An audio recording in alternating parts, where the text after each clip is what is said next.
Today we will talk about one of the most frightening and enigmatic episodes in the Bible. A man who challenged God's authority and was swallowed alive by the earth. Yes, this really happened, and what's even more impressive is that it wasn't by chance, nor a natural phenomenon. Korah, an influential leader among the Israelites, believed he could challenge the order established by God and take a position of honor for himself. But what he didn't expect was the Creator's immediate and relentless response. Have you ever stopped to think about what drives a person to rebel against God? Korah wasn't just an ordinary troublemaker. He was a Levite, someone who already had an important role in serving the Lord. However, his ambition spoke louder. He didn't just want to serve, he wanted to rule. And to achieve this, he joined forces with other influential men and tried to subvert the leadership of Moses and Aaron. The question that remains is, did Korah truly believe he was right, or was he blinded by his own pride? This story of this man is not just an ancient account. It carries deep lessons about authority, ambition, and the consequences of challenging God's will. What happened to Korah was a warning for all of Israel, and it continues to be a cautionary tale for us today. After all, what was really behind this man's revolt? Did he have any basis for his dissatisfaction, or did he simply not accept his position? If you think this is just another story of divine punishment, prepare to see that there's much more behind this episode. What made God act so drastically? What can this story teach us about leadership and submission? And above all, are there still Korahs today? Let's dive into this narrative and understand every detail of this shocking event. But first, do you want to discover more about the mysteries and curiosities of the Bible? Subscribe to our channel now and activate the bell so you don't miss any content. Korah was a Levite, a man of position and influence among the children of Israel. His lineage granted him access to sacred duties, but not the priesthood, which was reserved for the house of Aaron. And here the problem begins. Driven by ambition and dissatisfaction, Korah could not accept this distinction. He saw Moses and Aaron as mere men who monopolized power and wanted a piece of that authority. However, the root of his revolt went beyond tribal politics.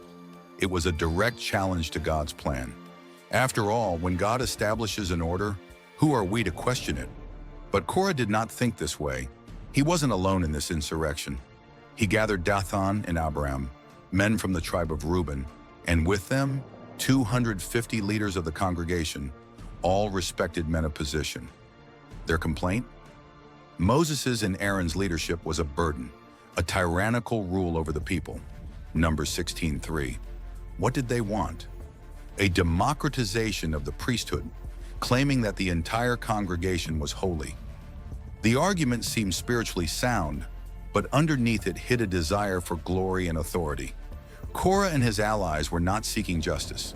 They wanted the crown, they wanted the power, but were they prepared to pay the price for their ambition? When Moses heard the rebellion, he fell to the ground, a reaction of a man who understood the seriousness of what was about to happen. He didn't try to negotiate, he didn't try to persuade. He simply challenged Korah and his followers to a test the following day. The Lord will show who is his and who is holy. Numbers 16:5. This was not a political dispute, but a matter of obedience to God himself. Therefore, the decision would not be up to Moses or the people, but to the Creator. And when God steps in, things never remain the same. The atmosphere was tense. On one side, Moses and Aaron, servants appointed by God himself. On the other, Korah and his allies, convinced they were on the right side of history. The crowd waited. Who would win this confrontation? The land was dry, the sun burned over the camp, and something hung in the air. Would it be justice or judgment? What was about to happen would mark Israel's history forever. The big issue behind Korah's rebellion wasn't just a power struggle between men, but a direct attack on divine authority. He could not accept that God had chosen Moses to lead and Aaron to perform the priesthood. Deep down, his dissatisfaction wasn't with Moses as an individual, but with the structure God had established. And this is a dangerous lesson. When pride inflames the heart, we begin to challenge not only the people around us, but the Creator himself. Korah thought he was fighting against Moses, but in reality, he was challenging the Most High. Numbers 16:11. Moses immediately realized this and tried to warn them. He didn't respond with anger, didn't threaten them, but did something unexpected. He called Dathan and Abiram for a conversation. Their response? Total disdain. "We will not come up," Numbers 16:12. They said, accusing Moses of wanting to dominate them and of having brought them out of a land that, ironically, they called a land of milk and honey, referring to Egypt. See the absurdity. They were calling slavery a blessing and freedom oppression. When rebellion enters the heart, the perception of reality is distorted. But Moses was not alone. He knew this battle was not his, but God's. So he issued a challenge. The next day, Korah and his followers would bring censers before the Lord, and he himself would show who he had chosen. A scene of judgment was being set up, and God would be the judge. This should have been a warning to Korah and his followers, but they were so blinded by their thirst for power that they ignored the signs. Pride kept them from seeing that they were heading toward a fatal outcome. The next day, the rebels were there, censers in hand, ready to challenge the authority established by God. What they didn't imagine was that it wasn't Moses who would be judged, but themselves. The people watched and the tension grew. What would happen now? When you challenge God, there is always a response. And this response would not be long in coming. The scene was intense. Korah and his followers stood, confident, censers in hand, before the tabernacle. They believed they were about to claim a new leadership model, a system where everyone would have the right to perform the priesthood. But the reality was different. God would not remain silent in the face of this affront. And then, the unexpected happened. The glory of the Lord appeared to the entire congregation, Numbers 16:19. And the verdict was about to be pronounced. God himself would descend to judge. Who could endure his voice? The sentence came without hesitation. God ordered the people to move away from the rebels, for a terrible judgment would fall upon them. Moses, still trying to intercede, warned the people, "If these men die the death of all men, then the Lord has not sent me. But if the earth opens its mouth and swallows them alive, then you will know that these men have despised the Lord." Numbers 16:29-30. A deadly silence took over the camp. Hearts raced. Would the earth really open? And then it happened. A tremor shook the ground. Cracks quickly formed, and in an instant, the earth opened like a voracious mouth. Korah, Dathan, Abiram, their families, and all who were with them were swallowed alive, disappearing into the abyss that closed over their bodies. Screams echoed through the camp, but it was too late. They went down alive to Sheol, Numbers 16:33, pulled from the land of the living by God's own hand. It was not just an earthquake, it was a precise and divine judgment, marking forever the fate of those who rise against the Lord. The people, horrified, fled in panic, fearing that the earth would swallow them too. But the judgment was not over. The 250 leaders who had joined the rebellion were consumed by fire that came from the presence of the Lord, Numbers 16-35. What began as a political uprising ended in a spectacle of supernatural judgment. There were no more doubts. God had spoken, and his justice had been established. But the impact of this event would not end there. The memory of that day would be engraved in Israel as a solemn warning, a warning that would echo for generations. In the face of such a terrifying event, some might ask, could it have been a simple natural phenomenon? A sudden earthquake? A geological fault? A shift in the ground? Indeed, there are regions in the Middle East where cracks may form due to seismic activity. However, the exact timing, the selective direction of the destruction, and the precision of the judgment point to something far beyond a geological accident. It was the hand of God acting unmistakably as a testimony to all Israel. The biblical narrative leaves no room for reductionist interpretations. If it were just a natural event, how do you explain the fact that only Korah's followers were swallowed while others remained safe? And what about the fire that consumed the 250 men? Could it be that, at the same time, a spontaneous fire and an earthquake occurred simultaneously and only over the guilty ones? When God's sovereignty manifests, those who try to rationalize the supernatural are confronted with a wall of evidence they cannot ignore. But there is something even deeper here, the need for faith in interpreting divine acts. The Bible is filled with extraordinary manifestations of God, and often, those who do not want to believe try to explain them in purely materialistic terms. The Red Sea did not part by accident, the manna did not fall due to normal climatic processes, and the earth did not swallow Korah due to a mere tremor. Denying God's action in these events is ignoring the greater purpose behind them. They were not just demonstrations of power, but warnings to all who challenge divine authority. And so, this story continues to echo through time. Korah wanted to dismantle the order established by God, but his end became proof that the Lord will not be mocked. When judgment comes, there is no science, logic, or human explanation that can change the fact that God reigns over everything and everyone. But was this lesson truly being learned by the people? Or were there still those who, even after witnessing such a terrifying judgment, would insist on testing the patience of the Most High? The punishment imposed on Korah and his followers raises an inevitable question. Was it a just judgment or excessive punishment? To human eyes, it may seem like a harsh reaction. After all, couldn't there have been another form of correction? However, we must remember something fundamental. This was not just a political rebellion, but a direct affront to the authority of God.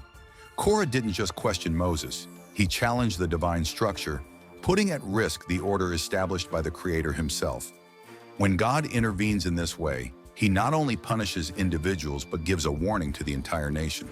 God's holiness demands absolute reverence, and the priesthood was not a political position to be disputed.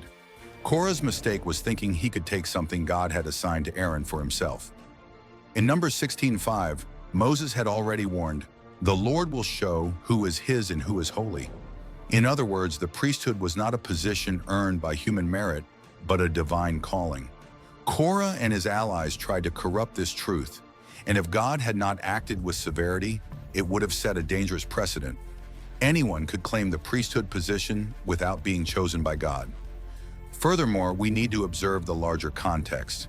This was not the first time the people of Israel had rebelled against God. Since leaving Egypt, there had been countless complaints, murmurs, and acts of rebellion. Divine patience had been tested repeatedly. But this time, the revolt was deeper. It was not just about complaining about difficulties in the desert, but an attempt to subvert God's plan.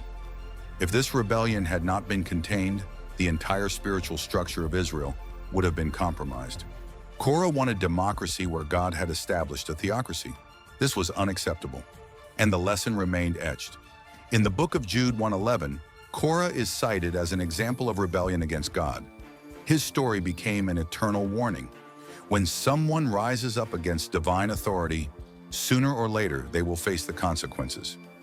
But did the people really understand this lesson? Or would the human inclination toward rebellion continue to challenge the patience of the Lord? The story of Korah was not forgotten.